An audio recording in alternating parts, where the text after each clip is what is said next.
Saludos hermanos y hermanas, bienvenidos, y a los que están aquí presencialmente, a los que están en línea y a los que nos verán en YouTube, en las redes sociales. Vamos a concluir con la serie de las 7 trompetas. Hasta aquí es ¿el qué número? La quinta. La quinta parte de las 7 trompetas, es decir, un video más. Para aquellos que estén interesados en las demás, pueden encontrar las primeras 4 partes. Bien, tenemos ya hasta aquí, ya hemos llegado hasta la 6ª trompeta. Algunos detalles de la 6ª trompeta nos falta por cubrir. Ya hemos explicado que los caballos acá son simbólicos, por lo tanto representan algo. En este caso representan personas, como ya se ha comprobado, pero no cualquier tipo de persona, sino un pueblo grande y fuerte que va a tener una misión especial. Entonces vamos a ver que estos caballos, al ser predicadores, dice el simbolismo que de la cabeza de los leones salía fuego, humo y azufre. Vamos a leer lo que dice Apocalipsis, por favor.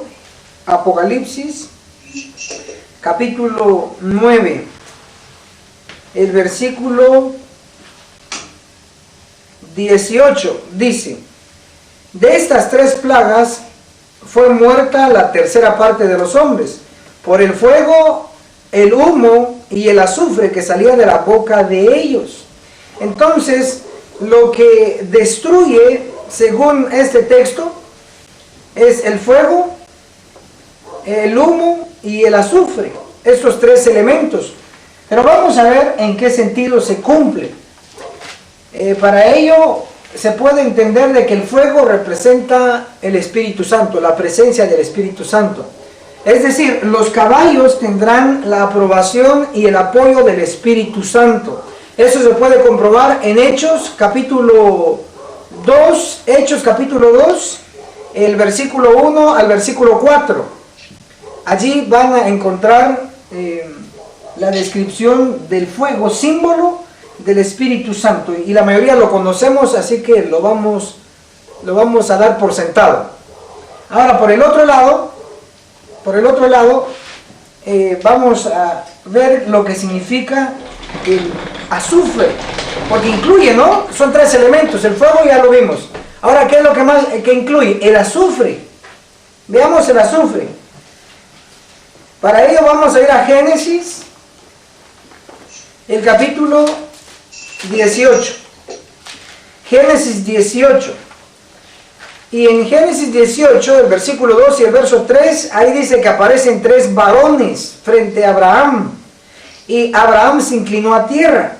Pero Génesis 18, el verso 3, Abraham le dice: Señor, si he hallado gracia en tus ojos, te ruego que no pases de largo. Observan que de los 3 forasteros, Abraham se inclina no ante los 3, sino ante uno. Y a ese personaje le llama Señor. Definitivamente es Cristo el que está allí con Abraham. Pero ¿quiénes eran los otros 2 personajes? Eran 2 ángeles. Según Génesis 19:1 dice que eran 2 ángeles que llegaron a Sodoma. Pero ¿por qué estoy relatando esto? Porque Cristo con 2 ángeles como escoltas vinieron a la tierra a realizar algo específico. Vinieron a destruir a Sodoma y a Gomorra. Lo que queremos descubrir es que el fuego, en el simbolismo que representa, la presencia del Espíritu Santo. Pero el azufre tiene relación con Sodoma y Gomorra. Vean que dice Génesis 19, el versículo 24. Dice: entonces el Señor hizo llover sobre Sodoma y Gomorra. ¿Qué hizo? Azufre y fuego de parte del Señor desde el cielo. Entonces el azufre aquí es símbolo de destrucción. Eso es así de sencillo, no hay complicación. Símbolo de destrucción. Ahora, hay una combinación, vayan observando. Tenemos la presencia del Espíritu Santo, tenemos destrucción por el azufre, y ahora, ¿cuál es el otro elemento? Humo. El humo, ya hemos comprobado que el humo en la 5ª trompeta representa el sacrificio de Cristo en la cruz, como Cordero de Dios, porque se realizaban 2 sacrificios durante el día, uno por la mañana y uno por la tarde, en el tiempo del sistema ceremonial. Y literalmente el sacrificio del cordero hacía subir humo, porque se asaba, se podría decir, a la víctima. Entonces el humo es símbolo de ¿qué? De sacrificio. Entonces tenemos una combinación de lo que sale de la boca de los leones, en este caso fuego, la presencia del Espíritu Santo, azufre involucra la destrucción y el humo involucra el sacrificio de Cristo en la cruz. En realidad, como sale de la boca de estos caballos, implica que es un mensaje, porque viene de la boca. Entonces debe ser un mensaje, o te salva o te destruye. Por ejemplo, tenemos el fuego, la presencia del Espíritu Santo, y el Espíritu Santo dice la Biblia que nos convence de todo ¿qué? Pecado. Entonces, si el Espíritu Santo, de hecho es así, el Espíritu Santo hace su trabajo, pero si nosotros no dejamos que el Espíritu Santo haga su trabajo, implica reforma, cambios, sacrificios que debemos de hacer. Si el Espíritu Santo nos convenció y no hacemos ningún cambio, entonces también entra en función el humo. ¿Y el humo qué es? El sacrificio de Cristo. ¿Puede salvarnos el sacrificio de Cristo? Sí, claro, pero si no queremos, entonces dos opciones para salvarnos: la intervención de Cristo en la cruz, muriendo por nosotros, podemos salvarnos. La intervención del Espíritu Santo, podemos salvarnos. Pero si no hacemos caso, o si hacemos caso omiso, entonces ahora ¿qué viene? ¿Qué elemento viene? Destrucción. A ver, no, es que yo escucho por ahí. ¿Qué elemento viene? No. El azufre. En el simbolismo aquí el fuego es el Espíritu Santo. En el simbolismo aquí el humo es el sacrificio de Cristo. Entonces él intenta con el sacrificio de Cristo salvarnos. Digo intenta no porque no pueda, sino es que nosotros somos tercos. Más que intenta, nos lo ofrece. Nos lo ofrece, exactamente. Bueno, nos lo ofrece, nos lo brinda. Nos da el regalo. Pero nosotros decimos, no quiero eso. Bueno, tranquilo, no querés. Ahora te mando el Espíritu Santo, es decir, el fuego. Y el Espíritu Santo viene a convencerte: mira, estás mal, cambiado, acepta esto, hace aquello, hace este cambio, hace este reavivamiento y esta reforma. Pero si no queremos ni el humo, sacrificio, no queremos ni el fuego, el Espíritu Santo, su presencia, si no queremos, entonces viene el tercer elemento, el azufre. Y el azufre es destrucción.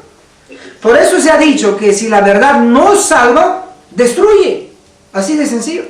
Entonces, en el tiempo del fuerte pregón, estos 200 millones de caballos o 200 millones de obreros, de misioneros, lo que van a predicar salvará. Pero al mismo tiempo, los que lo rechazan, va a ser su perdición. Hoy también ocurre lo mismo.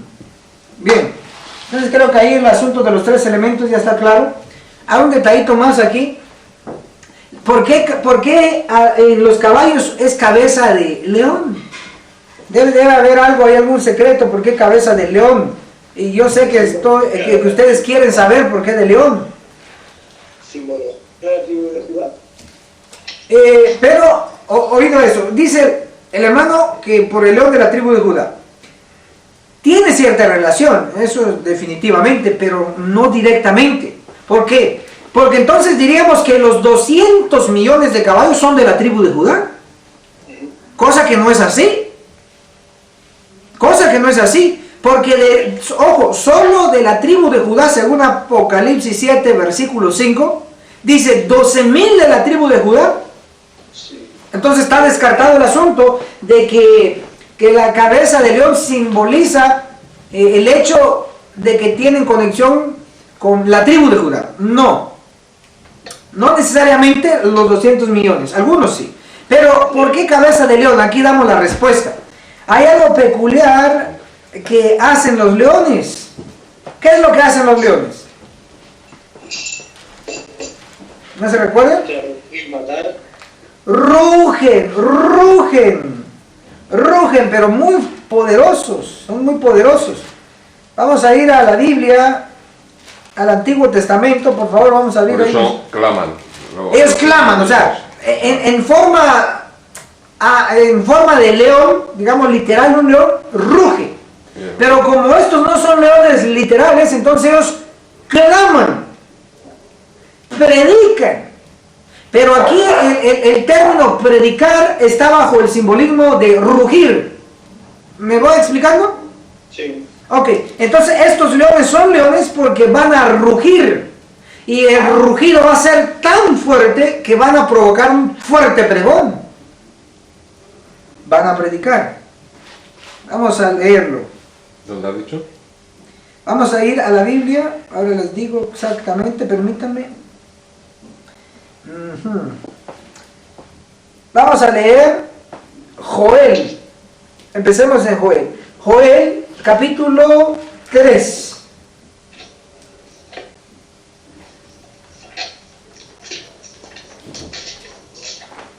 ¿Me avisan cuando están ubicados?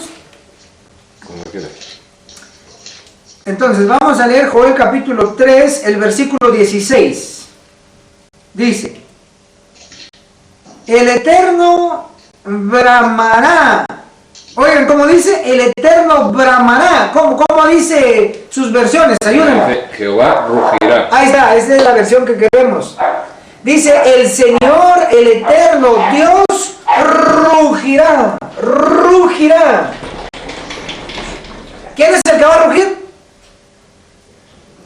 El Señor. Dios va a rugir. Ahora, vean desde dónde va a rugir. Joel capítulo 3, Estos. versículo 16. Dice, el Señor rugirá desde Sión, tronará desde Jerusalén y temblarán, miren por el rugido, temblarán el cielo y la tierra. ¡Wow! Es que solo imagínense, solo un solo león. Un solo león enfrente de usted. Para empezar, ya es intimidador un león. Ya la presencia de un león ya es intimidador. Frente a nosotros aquí, imagínense este animalote. La melena de león. Y luego de repente está enfrente de nosotros y se le ocurre rugir en la cara nuestra. Esto nos soplaría el cabello de una vez.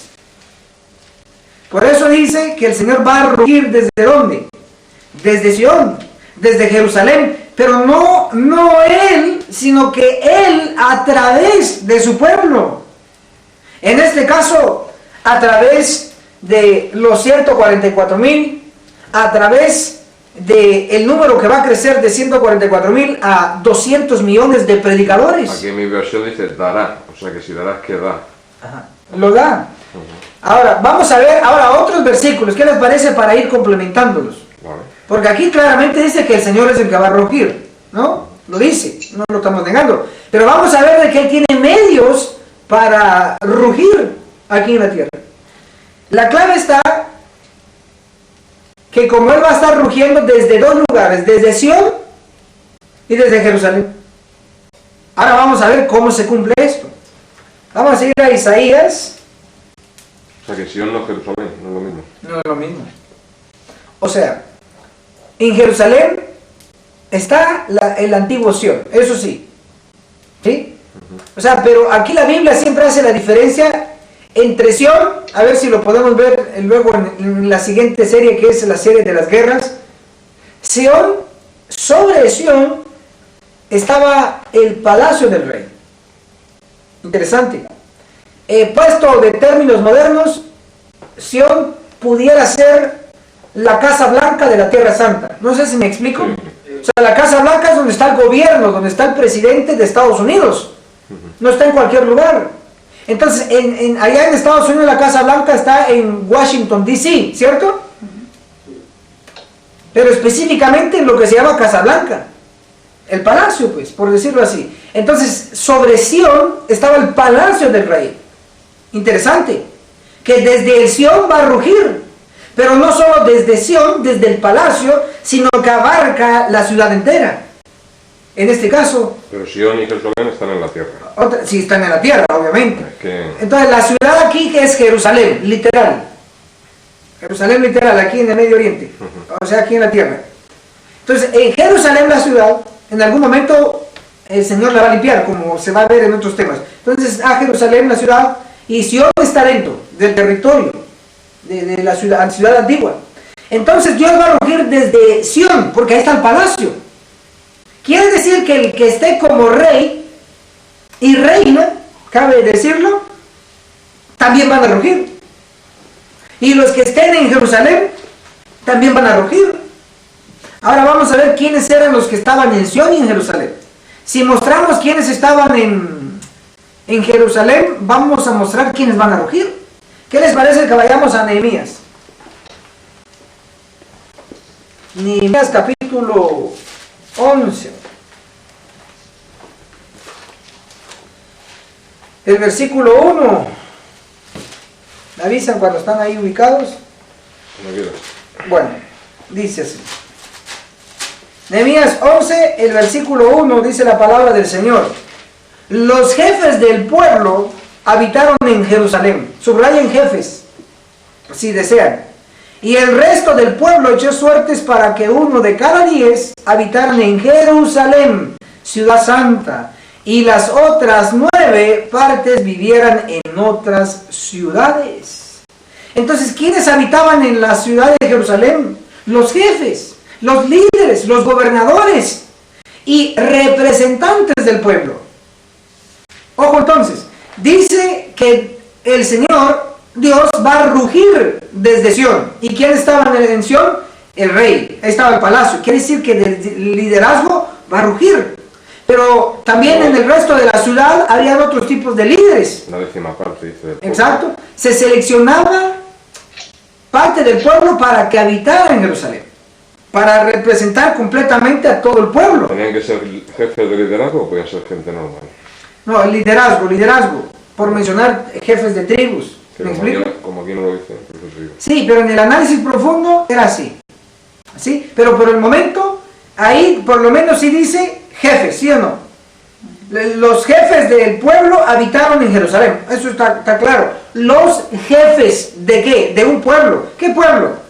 El pueblo del Señor. Entonces, ¿habitaban en dónde? En Jerusalén. Pero no solo los jefes, sino que también el pueblo común. Pero del pueblo común no podía habitar todo el pueblo. Entonces se seleccionaba ciertas personas para que habitaran ahí como símbolo o como representantes del resto del pueblo. En otras palabras, en Jerusalén se ejemplificaba el liderazgo y el pueblo. Por eso es de que Jerusalén en la profecía es símbolo de la iglesia. Pero en este caso estamos hablando de que Dios va a rugir desde Sion y Jerusalén literal. No lo digo yo, vamos a ver lo que dice la profecía. Vamos a ir cerrando este punto. Isaías capítulo 2, versículo 3. Miren qué dice. Interesante que los profetas cómo se conectan. Eso no puede ser casualidad, solo perfección. Isaías capítulo 2, versículo 3. Y la palabra del Señor nos dice así. Vendrán muchos pueblos y dirán, venid, subamos al monte del Señor, a la casa del Dios de Jacob. Nos enseñarán sus caminos y andaremos en sus sendas, porque de Sion saldrá ¿qué? La ley. Interesante. ¿Qué había en Sion antes? El palacio del rey. ¿Qué va a haber ahí? El palacio del rey. Esas son profecías. ¿Y qué más? Y de Jerusalén, el resto de la ciudad, la palabra del Señor. Maravilloso. ¿Qué se va a estar predicando en el fuerte pregón? Se va a estar predicando dos cosas nada más. La ley, resaltando la verdad del cuarto mandamiento, que es el sábado, en medio de ley dominical, saldrá desde la Casa Blanca del Medio Oriente, la Casa Blanca de Dios, y verdaderamente tendrá el título merecido, porque la Casa Blanca de Estados Unidos no es blanca. En términos bíblicos, Casa Blanca, casa es iglesia, blanca es pura. La única Casa Blanca o iglesia pura estará en la Tierra Santa. Yo te quería preguntar en Sion.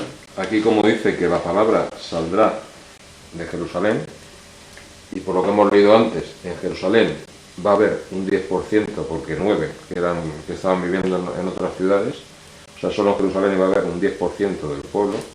Yo aquí veo un paralelismo entre lo que va a pasar ahora con la Iglesia, de que un 90% o más va a ser exterminado y se va a quedar el porcentaje. En resumen, o sea, ¿quieren que les diga quiénes van a habitar Jerusalén? Los 144.000. Es interesante, claro, porque son los líderes, son los que van a quedar de la iglesia, cuando la iglesia va a ser diezmada, cuando la iglesia va a ser purificada. Excelente, hermano, muy bien. Entonces, hasta aquí hemos comprobado que es cabeza de león, porque a Dios mismo se le representa como un león. Dice que va a bramar, dice ahí, bramará, decía mi versión. Lo llaman el león de Judá. Pero ahí en su versión, y corroboren versiones, por favor. La versión correcta es cuando dice, y el Señor rugirá. ¿Desde dónde? Desde dos lugares, Sión y Jerusalén. ¿Y quiénes son los que van a rugir? Es el pueblo, los que Dios va a trasladar allí, porque dice que de Sión va a salir la ley, y de Jerusalén la palabra. Es decir, el centro del fuerte pregón que está a punto de ocurrir va a ser la tierra santa. Guste o disguste, así está escrito, así se va a cumplir. Bien. Además decía que elegirían a los que tenían que estar dentro de la ciudad. Sí, así es. Bien, avanzamos entonces, ya con lo del león ya sabemos por qué. Ahora vamos con los de las colas. Dice que las colas de estos 200 millones de caballos, Apocalipsis capítulo 9, vamos a leerlo, el versículo 19. Apocalipsis 9, 19 dice, avisen si ya están ahí, ubicados. Ok, dice así. Apocalipsis 9, 19. El poder de los caballos estaba en su boca, porque tenían el mensaje, ya lo vimos, y van a rugir, y en sus colas. ¿Pero por qué en sus colas? Porque sus colas eran como serpientes, tenían cabezas y con ellos dañaban. Ok, ¿ustedes quieren profundizar? Hermanos, disculpen la pregunta. Hombre. Que es tan obvia, ¿no? Pero tengo que preguntar. Ahora noten, dice que los caballos tienen cabeza ¿de qué dijimos? De león. De león. Entonces, ¿cuántas cabezas hay de leones? 200 millones. Otra vez. ¿Cuántas cabezas de leones hay según la profecía de Apocalipsis 9? En la sexta trompeta, ¿cuántas cabezas de leones van a haber? O sea, ¿cuántos predicadores? 200 millones que van a dar el fuerte pregón. Ahora noten, si yo les preguntara cuántas cabezas, ya un poco más profundo según lo que acababa de leer, ¿qué acabamos de leer? ¿Qué cita? Apocalipsis 9, ¿qué versículo? 9, 19. Según esa cita pregunto, ¿cuántas cabezas hay en los caballos? No sabemos la cantidad de serpientes. Pongamos el ejemplo solo de uno. ¿Cuántas cabezas hay en un solo caballo? Hay la cabeza de león, la del jinete y la de la serpiente, que no sabemos cuántas son. ¿No? Pero notan lo que trato de decirles, que el animal en sí, en este simbolismo, tiene más de una cabeza. Sí. ¿Estamos de acuerdo por lo menos en eso, no? Sí, sí. Tiene más de una cabeza. Y la serpiente. Exactamente, es decir, en las serpientes en plural, que no se nos da el número, dice que tienen cabezas. Entonces, las serpientes tienen que representar algo. A Cristo en el desierto se levantaba la serpiente. Exactamente, o sea, pero noten que tenemos que barrer, oigan el término que estoy usando. Lástima que no está la escoba por ahí. Una cosa, antes de eso, me ha venido a la cabeza porque luego se me olvida. Esas serpientes no pueden representar a esos tizones que estaban en las manos de Satanás y se han puesto a defender. Ahorita vamos a ver. Tiene cierta conexión. Ahora, pero específicamente Jesús interpretó lo de las serpientes. Pero yo quiero barrer las ideas erróneas que se nos han metido en la cabeza por Hollywood, aún desde el púlpito adventista y desde otros púlpitos, que la serpiente solamente puede simbolizar al diablo y a Satanás, es decir, solo puede simbolizar lo malo. Pero un momento, por favor, vamos a ir cambiando de chip. La serpiente no solo puede representar lo malo, no estamos negando eso. Sí, es símbolo también de lo malo, pero también es símbolo de lo bueno. Lo vamos a comprobar. Vamos a ir a Mateo, capítulo 10. Mateo capítulo 10. Miren qué dice la palabra del Señor. Mateo 10, versículo 16. ¿Me avisan ya cuando estén ahí? Bueno, Mateo 10, 16 dice: os envío, dice Cristo, como ovejas entre lobos. Sed pues prudentes como serpientes y sencillos como palomas. Entonces aquí resaltamos que Cristo le dijo a sus discípulos que deberían ser prudentes o astutos como serpientes. Quiere decir que las serpientes representan personas. Aquí está la clave. Discípulos. Discípulos son seguidores. Entonces, note, por regla general, las colas van por delante o por detrás. Por detrás, claro, porque son símbolos que siguen, son seguidores, son personas que van a seguir a los caballos. Es decir, serán convertidos de los caballos. Y sus convertidos dicen, bueno, yo ya aprendí esta verdad del sábado en esta ley dominical y no tengo nada más que hacer que apoyarte. O sea, yo quiero salvarme y yo sé que el asunto se está acabando. Así que yo dejo mi trabajo ahí en la mecánica, dejo mi trabajo allí de contabilidad, dejo ahí mi trabajo en la cocina, dejo ahí mi trabajo, etcétera, cualquier oficio digno y de respeto. Lo dejan y dicen, bueno, yo aprendí esta verdad y siguen a los caballos. Esos son las serpientes, las colas, porque siguen. Por eso dice, ¿con qué dañaban? Con dos cosas dañaban. Dañaban con las bocas del león y con las serpientes porque tienen bocas. ¿Por qué? Porque tanto estos caballos como sus seguidores van también a colaborar en el fuerte pregón. Hablando, enseñando. Eso va a ser maravilloso. Miren qué tremendo todo lo que Dios nos ha mostrado aquí. Bien, hasta aquí ya hemos comprobado eso. Los jinetes. Si los caballos son los obreros, entonces ¿quiénes son los jinetes? ¿Quiénes? Aquí estamos utilizando términos de guerra. Son 200 millones de jinetes, 200 millones de caballos. Ahora noten, los jinetes son los encargados de guiar el caballo. ¿Sí? Los jinetes tienen, oigan esto que voy a decir, tienen la obligación, hablando literalmente, de proteger al caballo. ¿Puedo interrumpir? Sí, habla. Es curioso que las corazas también estaban hechas de fuego, de zafiro y de azufre. Ahí hay tres cosas que no se han relacionado todavía, pero yo creo que tienen que tener mucha relación. Ah, claro, entonces hermano está muy adelantado. No, pero el fuego y el azufre sí. Usted está muy adelantado. Qué bueno que lo que estamos enseñando, eso lo quiero provocar en el nombre de Jesús, que vayan haciendo conexiones individuales. En este caso, no contradice el mensaje, ¿me estoy explicando? Sino que conecta y hace más fuerte el mensaje. Así es. ¿Y por qué? Usted se me adelantó, pero gracias, porque yo apenas estoy entrando con los jinetes, o ya había explicado los jinetes.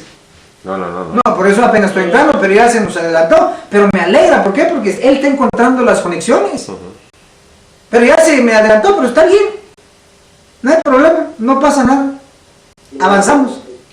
Entonces, ahora vamos a ver, primero quiero identificar quiénes son los jinetes y después hacer las conexiones. ¿Quiénes son los jinetes? Ya dijimos, son los que dirigen a los caballos. Los jinetes son los que deberían de proteger a los caballos. Es parte de su responsabilidad como jinetes. Si no, dejan de ser jinetes. Ahora entonces, ¿quiénes son los jinetes? La clave es que son los protectores, los que guían a los caballos. Vamos a ver qué dice el salmista en Salmo capítulo 91. el versículo 11 y el versículo 12. ¿No dice Salmo qué? Salmo capítulo 91, verso 11 y verso 12. Miren qué poderoso. Dice Salmo 91, 11 y 12. Porque a sus ángeles mandará por ti, que te guarden, subrayen eso, que te guarden en todos tus caminos. Interesante, caminos, donde van a ir los caballos. Entonces los ángeles, o sea, los jinetes son los ángeles que guardarán a los caballos. Verso 12. En las manos te llevarán símbolos de protección, para que tu pie no tropiece en piedra. Interesante entonces. Ahora, quizá ustedes se habían preguntado, sí va a haber destrucción, sí va a haber destrucción en esos últimos días, por supuesto. Ahora, qué impactante. Que los caballos, ellos producen estos tres elementos, ¿se acuerdan? Fuego, humo y azufre. Y las mismas citas de Apocalipsis 9 nos dicen que estas son tres plagas. ¿Se recuerdan? Sí. Yo no lo voy a leer porque ya está por sentado. Interesantemente, ellos son los que provocan las plagas antes de que vengan las 7 últimas plagas. Es decir, a los caballos no les puede caer plagas ni antes de las últimas 7 plagas, ni durante las últimas 7 plagas. ¿Me explico? Sí. Pero hay una razón por qué ellos no son afectados con esas plagas, ni antes ni después de las 7 últimas plagas. Y aquí está. Salmo 91, versículo 6. Ni plaga que ande en la oscuridad, ni peste que al mediodía destruya. ¿Por qué? No va a caer ni plaga. Por el jinete, por los ángeles. Salmo 91, versículo 7. Caerán 1000, ¿a dónde? A tu lado. Y 10,000 a tu diestra. Pero a ti no llegará. ¿Por qué? En este simbolismo, ¿por qué? Por el jinete. ¿Y qué simboliza el jinete? El ángel. El ángel famoso de la guardia, que nos protegerá. Que esto no es Ezequiel 9, esto no es Ezequiel. Para este entonces, cuando ya está la sexta trompeta con los 200 millones, ya ha pasado Ezequiel 9, para ese entonces. Para ese entonces. Entonces, igual la guerra también. Oigan esto de que a tu diestra caerá en 1000. Y sí, así díselo a tu... ¿Cómo es en sus versiones? Es que mi versión dice que caerá en 1000 a tu lado. Caerá a tu lado 1000. Y 10,000 a tu diestra. La idea es que cae por un lado un cierto número y por el otro lado otro cierto número, ¿cierto? 10 veces más. Pero sí, pero a la persona le afecta, pues. Caen aquí, no pasa nada. ¿Tiene que ver algo que sean 10 veces más o no? ¿Cómo? El número, ¿tiene que ver algo que sean 1000? Tiene que ver algo. Sí, tiene que ver. Le voy a poner un ejemplo. Entre el pecado del presidente de la Unión Española, porque aquí estamos grabando desde Madrid, y el pecado de un diácono es totalmente diferente. Es decir, según el espíritu de profecía, el pecado de un líder es 10 veces más. Pero esto ha dicho que después de Ezequiel 9.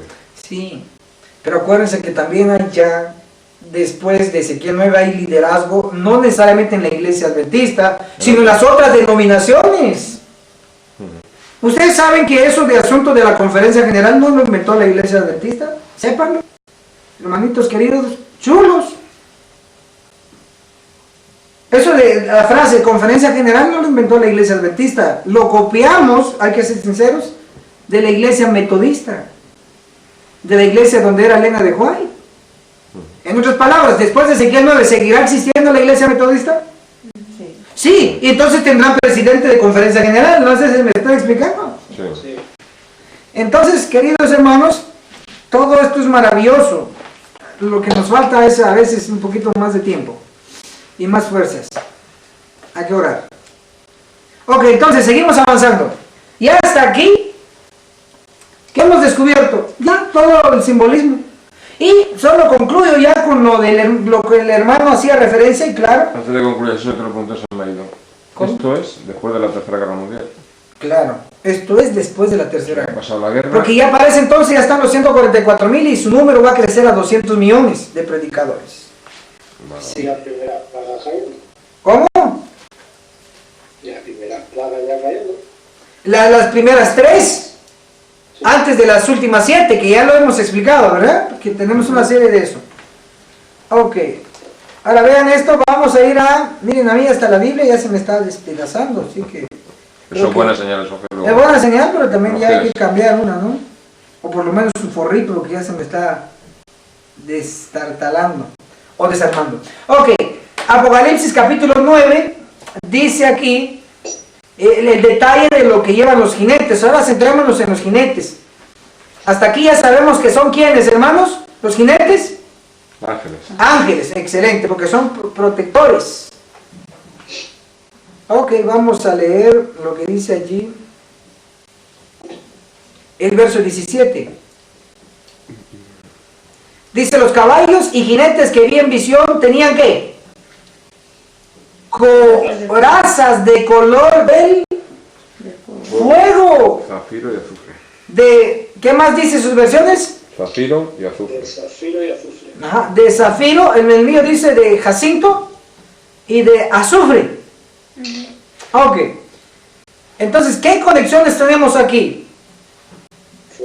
El fuego y el azufre se conecta con lo que sale de la boca de los leones.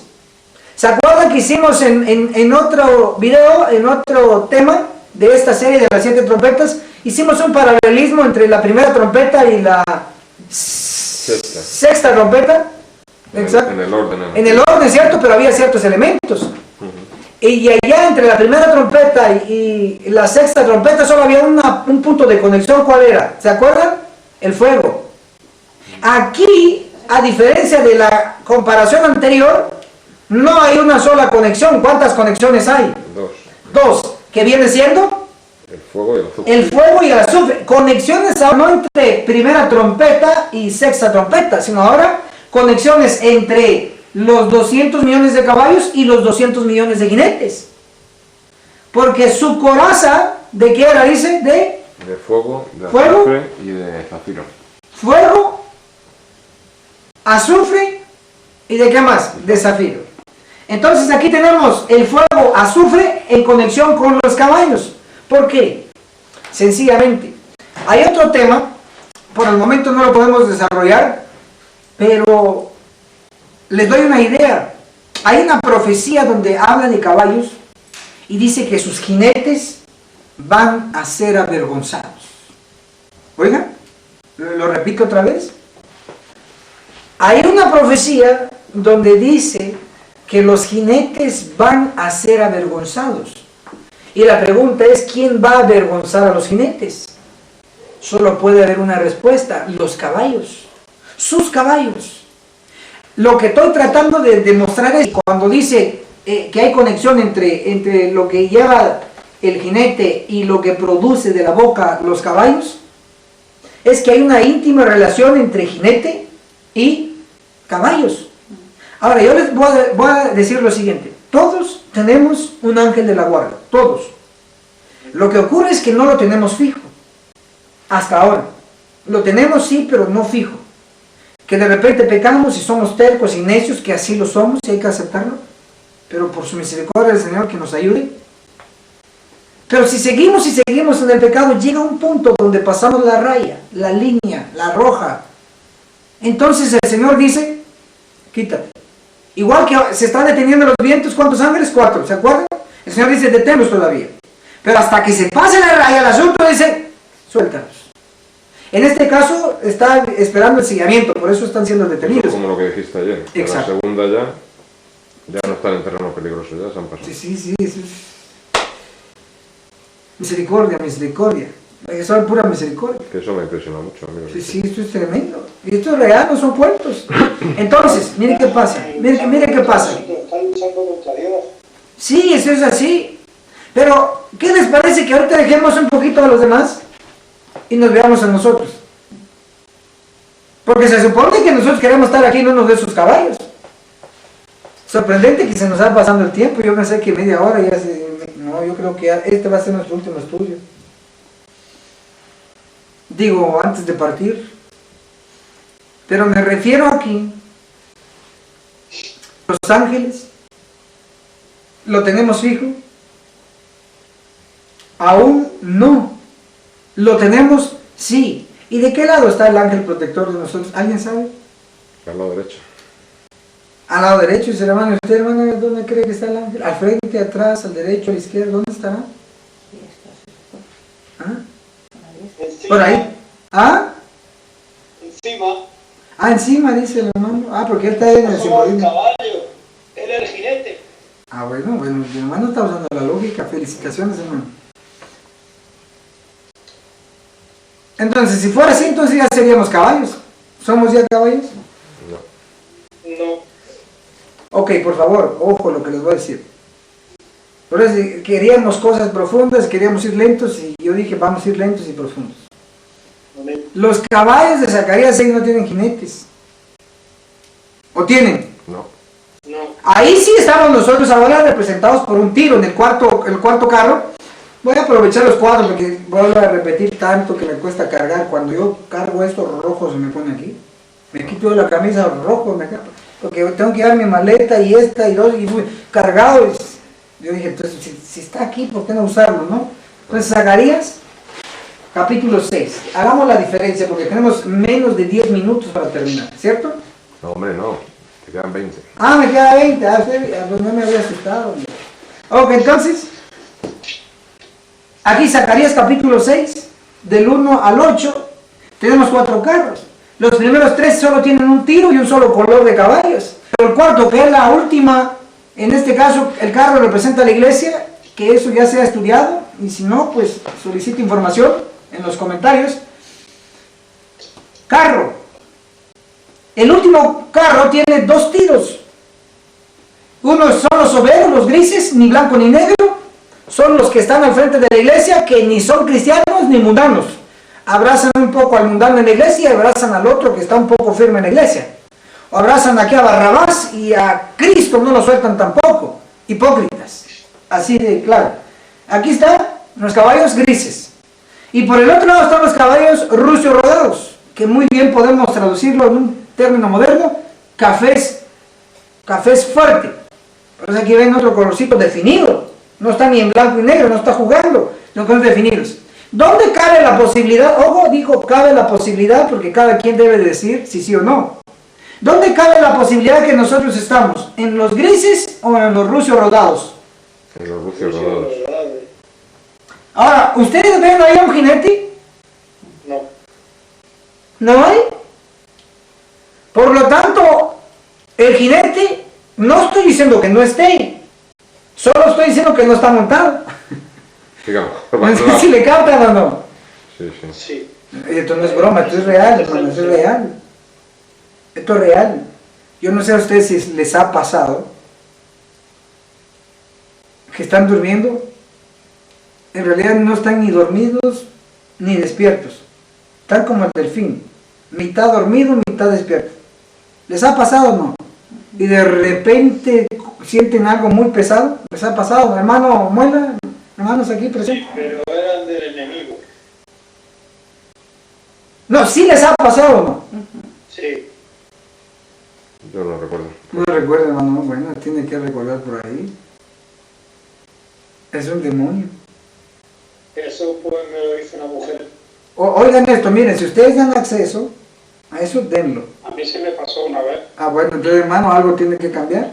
y asusta bastante. Ah, sí, bueno, algo tiene que cambiar. Bueno, Y el que no acepta que no le ha pasado eso, o está mintiendo, o qué más. Yo no miento, a lo mejor no. Bueno, usted no se acuerda, pero tiene que acordarle por ahí, repasar. Sí, alguna cosa mala. Que, sí, sueño, que siente claro. no está dormido ni despierto, está consciente, pero no puede mover ni un dedo. Eso me pasó. Quiere gritar y no puede. Amén. Pero en un sueño quiere decir. No, no, es que no es sueño, No. ni es pesadilla. Es real. Es real, bueno, ahí están testificando los hermanos que No son puede valientes. abrir los ojos ni mover un solo dedo. Porque si hoy confesamos, no necesariamente aquí, pero si no confesamos eso también, puede ser que no vamos a ser los caballos de la sexta trompeta. Si les ha pasado eso, se les ha montado un demonio. No estoy bromeando. Sí, sí. Es un demonio. Lo que sintieron es negativo. Sí. Pero ahora traten de transformarlo en positivo. Una felicidad, una alegría, una paz que nadie, ni mujer, ni hombre te va a poder dar. Es una paz donde que te eleva, que estás en otro mundo. Eso todavía no lo hemos experimentado en su plenitud. Pero cuando seamos de parte de los 200 millones de caballos, se nos va a montar. Se puede escuchar un poquito mal. A ti sí, tú sí has experimentado eso. Sí. Se puede escuchar un poquito mal eso de montar, pero estamos hablando de simbología. Se monta un caballo. Sí. Se dirige un caballo. Se nos va a montar un ángel. Y el ángel solo nos va a dar el toquecito así, mire, porque yo he manejado caballos. Y hasta un caballo me cayó encima. Tengo un poquito de experiencia. Con todas las libras me cayó encima, pobre animalito, no aguantaba. En una subida, no aguantó y se me vino encima. Pero he estado ahí con caballos sin tanta carga. Solo le da uno así en la rienda. Se va para allá. Le da la rienda para allá, se va para allá. Entonces el ángel, el jinete, se nos va a montar y solo nos va a dar un toquecito y nosotros vamos a entender para dónde ir. Me estoy explicando. Que te toca predicar por acá, para acá. Que te toca esta isla, pues vamos a esta isla. Perdón, pero no es el Espíritu Santo que dirigía a los apóstoles. Sí, pero en este simbolismo, acuérdense que la protección, este es el sello. Miren, es que por eso, si ustedes, hermanos, dicen que creen en el mensaje, en la real verdad presente ahora, y hemos perdido mucho tiempo que lo hemos perdido y no sabemos esto a este nivel, me preocupa mucho. Yo le voy a decir algo, tengo un dolor aquí, no sé por qué, pero lo siento. Tengo un dolor acá. Y no sé si sea preocupación, no sé, estrés o lo que sea, pero lo siento. ¿Y por qué le estoy diciendo? Porque tal vez porque yo estoy viendo toda esta realidad, y al ver toda esta realidad, y al ver al pueblo y al verme a mí mismo, oigan, no estoy diciendo que estoy bien del todo, yo estoy luchando también. Pero me preocupa demasiado que no estamos listos como creyentes. No, claro que no estamos listos. Usted, es que ya debiésemos saber qué es el sello realmente. El mensaje lo explica. ¿Saben qué es el sello? El sello no es algo ficticio. No es algo que... Es un número que se va a colocar acá. Que solamente los ángeles lo tendrán, pero en el análisis final el sello es un ángel. Oigan lo que les estoy diciendo, esto está elevado. Y lo dice el mensaje, no lo estoy inventando yo. El sello del Dios vivo es un ángel que nunca se te va a mover. Nunca de los nunca. Yo soy la primera vez que lo oigo. Es así. De una vez sépalo. El sello del Dios vivo es un ángel. Se lo voy a poner de otro ángulo más fácil. Caín, ¿se acuerdan de Caín? Sí. Pero les digo que si de verdad si queremos estudiar, por eso a mí, hermanos, no es que yo quiera criticar, pero esto es una realidad. El obrero que hoy está perdiendo su tiempo, en mi opinión, no es obrero. Yo no estoy diciendo que sea perfecto, no, yo tengo que mejorar muchísimo. Y estoy dando mi mejor esfuerzo, lo mejor que puedo, y me estoy acabando. Esa es la realidad. Pero sé que me estoy acabando ya en el último paso. O sea, es como, ya llegas a la meta final, ya estás viendo la meta. Ya corrices demasiado y dices, pues ya no aguanto. Yo ya no aguanto, pero hombre, si ya corriste demasiado, estás viendo la meta al frente. Si llegas gateando, llega gateando, pero llega. Pero no te puedes rendir en las últimas. Y no nos podemos relajar, esperando, como aquel se quedó ahí atrás, yo me quedo esperándolo. Si se quiere quedar, que se quede. Claro, nos va a doler el corazón y toda la cosa, pero no podemos quedarnos porque nos vamos a perder. Entonces, Caín recibió un sello similar a lo que van a tener los 144,000 y los 200 millones. Para que no lo mataran. Para que no lo mataran era la protección. ¿Qué le colocó Dios a Caín? Dice que lo selló. ¿Qué le colocó? Que ¿qué le colocó? Un ángel protector. Dijo, aquí no te mueves tú, hasta que yo te lo ordene. Y claro, efectivamente no se movió hasta que Dios lo ordenó, porque lo tenía que proteger. Él tenía que ver, porque él era el primer asesino. Tenía que ver el resultado. Y de su familia vinieron los que inventaron las armas blancas, el cuchillo, la música, la poligamia vino de él. Él tenía que ver los resultados. Ya lo viste, tranquilo. Ahora, ángel, por favor, suéltalo. O quítate de ahí. Que los demás hagan su trabajo. Y los demonios ahí, como bueno, no lo voy a decir. Como animales que tienen hambre. Van y se devoran algo. Así. Que el Señor nos ayude. Entonces, el sello, en el análisis final, ¿qué es? Un ángel. En el análisis que todo obrero predica, es el afianzamiento a la verdad, hermanos. Son inconmovibles. Y ahí se quedó todo. Es cierto, pero es más que eso. Un ángel.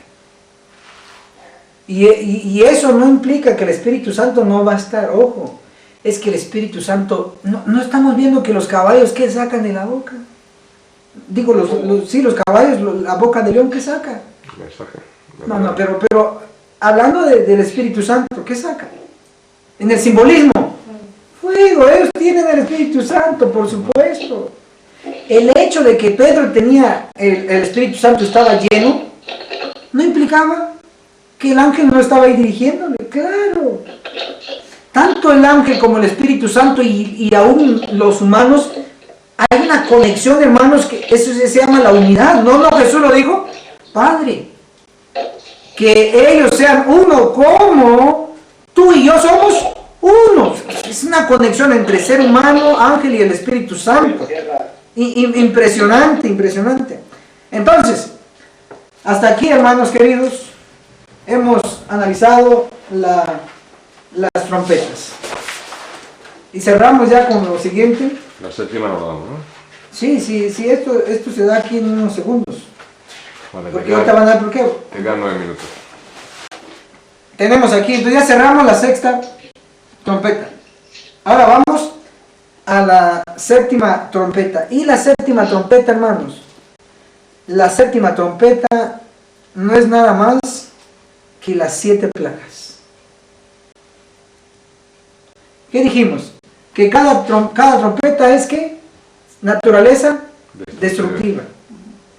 Y por eso es de que vimos que había conexiones con las 7 plagas. Impresionante, qué conexiones muy... Uno dice, wow. En otras palabras, cuando hicimos el cuadro comparativo entre las 7 trompetas y las 7 plagas, y vieron que había una conexión impresionante. Por ejemplo, la primera trompeta, el fuego, humo y sangre, el fuego, granizo y sangre mezclados fueron lanzados a la tierra, el punto de conexión de la tierra. Y en la primera derramamiento de la copa de la plaga es derramado en la tierra. Ahí hay puntos de conexión. La úlcera maligna, ¿no? Sí, o por ejemplo la sexta trompeta, solo para refrescar un poquito, la sexta trompeta está involucrado el río Éufrates. Y en la sexta plaga también se menciona el río Éufrates. Es impresionante las conexiones entre las 7 plagas y las 7 trompetas. ¿Por qué? Sencillo, aquí llegamos a la conclusión. Porque en la séptima plaga, la séptima trompeta, hay 7 plagas. ¿Ven? Entonces, ¿qué evidencia vamos a dar para ello? Sencillo. Hay solo 2 capítulos directos hablando de las 7 plagas. 2 capítulos. Y el primero es Apocalipsis capítulo 15 y Apocalipsis capítulo 16. Les voy a dar un toque ahí para el cierre. Un toque para el cierre. Aprovechando al máximo los minutos que tenemos. Voy a dar un toque acá. Ya dijimos, por lo menos que quede claro que la séptima trompeta son las 7 plagas. Ya quedó eso claro. Ya di 2 capítulos de evidencia. Ahora voy a dar un análisis profundo, pequeño. Apocalipsis capítulo 15. El versículo 15:1. Vi en el cielo otra señal grande y admirable, 7 ángeles con las últimas 7 plagas, subrayen esta parte, con que la ira de Dios llega a su fin. Entonces, con las 7 plagas en la 7ª trompeta, ¿qué es lo que Dios va a demostrar con eso? Su ira. Interesante, pero dice que es la ira de Dios con la que llega a su fin. Es decir, las 7 plagas no son el inicio de la ira de Dios, son el final de la ira de Dios. ¿Me expliqué? Ahora, si las 7 plagas son el final de la ira de Dios, por lógica, tiene que haber un inicio de la ira de Dios, ¿sí o no? El final de las plagas sin misericordia, empezando ya las plagas postreras sin misericordia. Sí, sin misericordia, las 7 últimas plagas, según lo que hemos leído, es la ira de Dios con la que llega a su fin. Eso es lo que quiero que quede en sus mentes. Pero no es el inicio de la ira, sino que es el fin de la ira. Entonces, ¿cuál es el inicio de la ira? Y con esto cerramos. Ezequiel 9, ¿no? Vamos a leer lo que dice el espíritu de profecía. Miren qué dice, de una vez, démoslo por sentado. Joya de los testimonios, el tomo 2. Joya de los testimonios, tomo 2. Dice así, en la página 65 y 66, el capítulo El sello de Dios, dice, el Señor ordena a sus mensajeros, los hombres que tienen las armas de matanza en la mano, pasad por la ciudad en pos de él y matad, no perdón de vuestro ojo ni tengáis misericordia, matad viejos, mozos, vírgenes y mujeres, hasta que no quede ninguno. Más a todo aquel sobre el cual hubiere señal no llegaréis, y habéis de comenzar desde mi santuario. Comenzaron pues desde los varones ancianos que estaban delante del templo, Ezequiel 9, 5 y 6. Voy un poquito rápido porque usted sabe que este tema ya lo hemos compartido muchas veces, pero este punto quizá no. Y luego comenta, aquí vemos que la iglesia, ¿quién, hermanos? La iglesia. La iglesia, hablando de Ezequiel 9, dice, aquí vemos que la iglesia, el santuario del Señor, era la primera en sentir los golpes de la ira de Dios. ¿Captaron? Que con Ezequiel 9, la matanza de Ezequiel 9, que lo van a realizar los ángeles, dice que es el inicio de la ira de Dios. Lo voy a leer otra vez. Dice, aquí vemos en Ezequiel 9, que la iglesia, el santuario del Señor, era la primera en sentir los golpes de la ira de Dios. Quiere decir que la iglesia recibe el primer golpe de la ira de Dios. Pero ¿quiénes van a recibir el último golpe de la ira de Dios? La humanidad. La humanidad, los del mundo, ¿con qué? Con las 7 plagas. Entonces, la ira de Dios inicia con la matanza de Ezequiel 9 realizada por los ángeles en la iglesia. Y la ira de Dios se termina de descargar en el mundo cuando caigan las 7 últimas plagas, haciendo el cumplimiento de la 7ª trompeta. Maravilloso. Nuevamente Dios nos está haciendo un llamado ahora que es tiempo de gracia. Que el cielo lo bendiga poderosamente. Amén.